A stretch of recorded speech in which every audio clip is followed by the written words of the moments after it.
Hey everybody, I wanted to give you some encouragement here from the Psalms again, this time Psalm chapter 2. Why do the nations rage and the peoples plot in vain?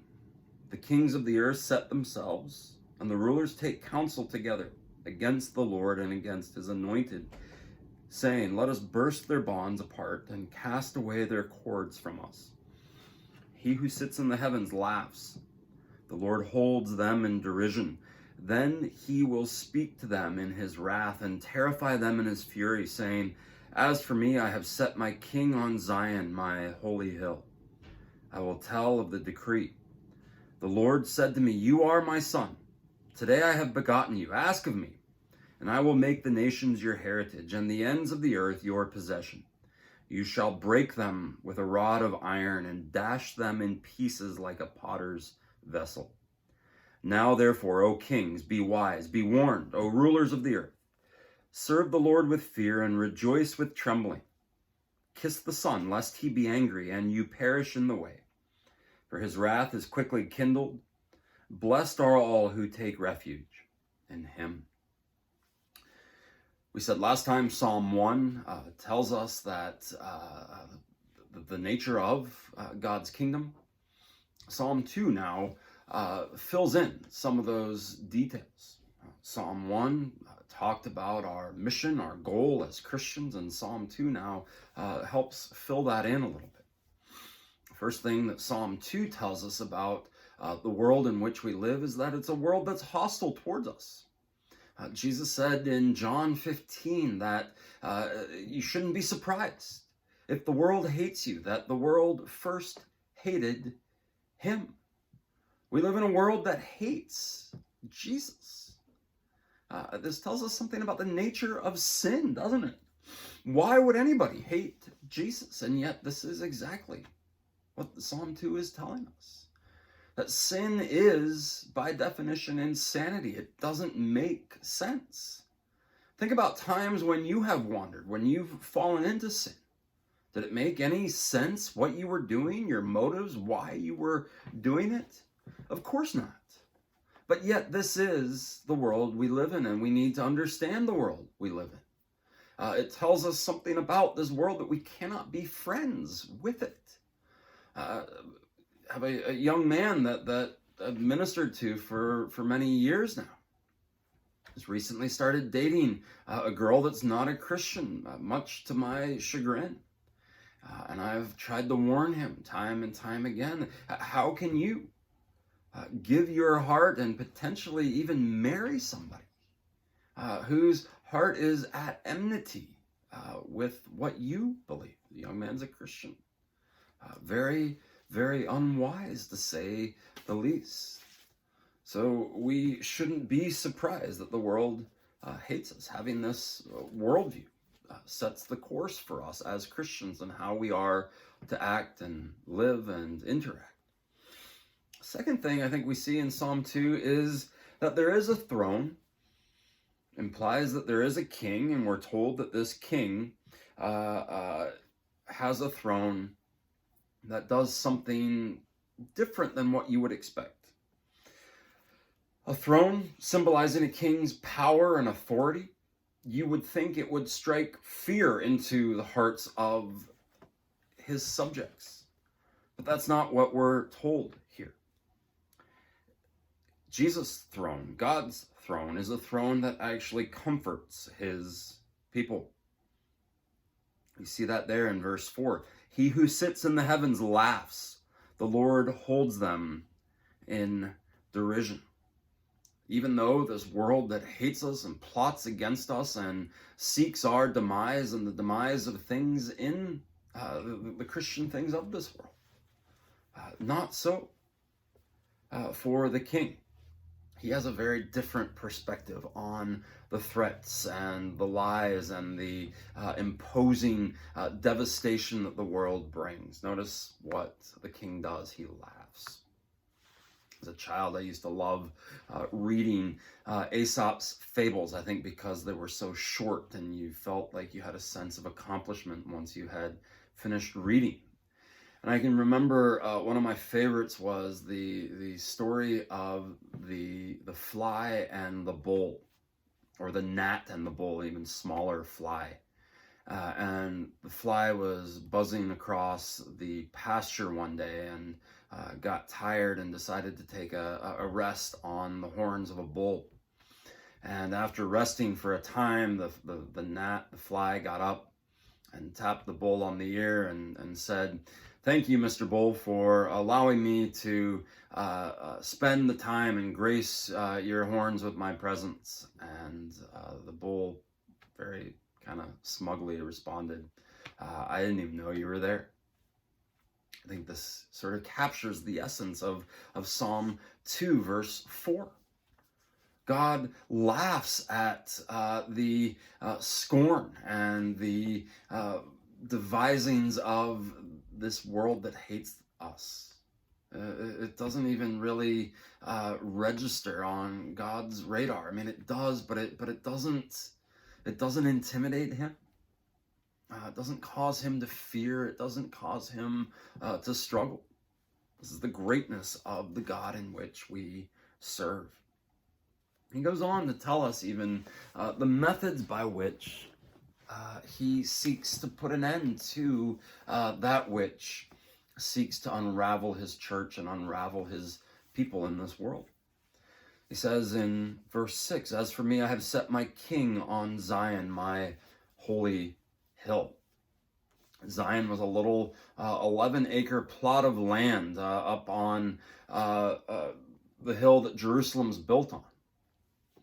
This very small patch of land is where God says he establishes his king. But it's not just saying that this is a permanent place. No, it's just the starting point. From there, this weak, small, insignificant, rocky piece of ground, it's here where God begins his work in this kingdom, and it's here that his kingdom begins and now starts to expand into the rest of the world. The analogy here is a powerful one. It's out of weakness, right, a small plot of land, that greatness comes. Think of the incarnation a few months ago, celebrating Christmas. From a small, weak infant, little boy born into obscurity, comes the greatest event the world has ever known. From weakness comes greatness. From insignificance from the world's perspective, we are saved. This is the power of Jesus Christ and his cross. This is how we are saved. This is how God chooses oftentimes to work. So we look to his throne that he has established. And that's the third thing I think we see in this passage. If we read down verse 7, "I will tell of the decree. The Lord said to me, you are my son. Today I have established you. Ask of me, and I will make the nations your heritage and the ends of the earth your possession. You shall break them with a rod of iron and dash them in pieces like a potter's vessel." The king's decrees. The king on his throne makes declarations, makes decrees.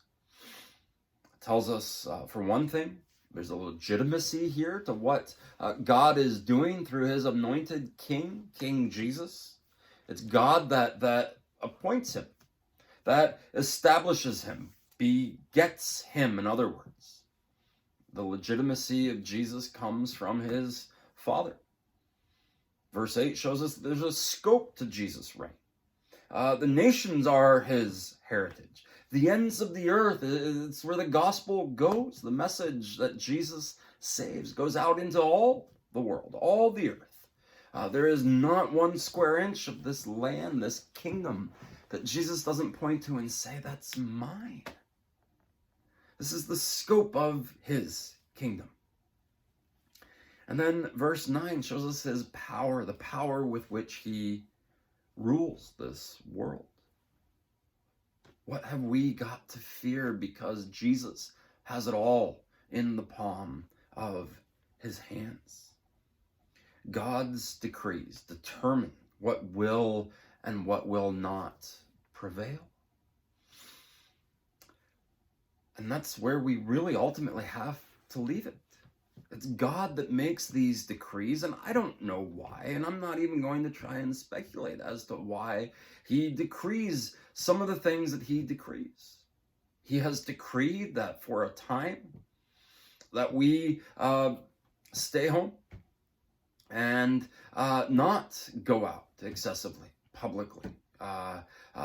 He has decreed that this COVID-19 pandemic take hold for a time. But ultimately, it's him that has decreed it. And Christian, you can rest assured that because it is his decree and because he wants it to happen or has allowed it to happen, that he has a reason for it, for allowing this to happen. And I don't know what that is, but we can rest assured that it's going to be used for our good and for our benefit ultimately, and we have to leave it at that. And that's how this psalm ends. Kiss the Son, lest he be angry with you. In ancient Near Eastern terms, kissing the king's feet or the king's hand or ring was the ultimate sign of submission. The weaker king would kiss the feet or the rings of the more powerful king. An act of complete submission. If this is so, as it's obviously referring to these kings in verse 3 will ultimately do that, how much more insignificant people like ourselves should we submit to the well wishes of the king in which we serve? And so that's ultimately where we have to leave it. We don't understand why God is allowing these things to happen in our time, but we have to submit to his will and trust that he has a reason. He has a purpose for these things happening. And we can submit to him and trust in him and allow God to continue to work through even the uncertainties of a pandemic. But Christian, that's so incredibly encouraging and reassuring. He has this whole world in his hands, and we can trust in him even though we don't understand what he's doing. We can trust in him and know that it's safe with him. Continue to look to the throne of your King, Jesus Christ. Be encouraged by that and take courage, knowing that he has done it all and that you can trust in him today. Be blessed, be safe, and we'll talk to you again soon. Bye-bye for now.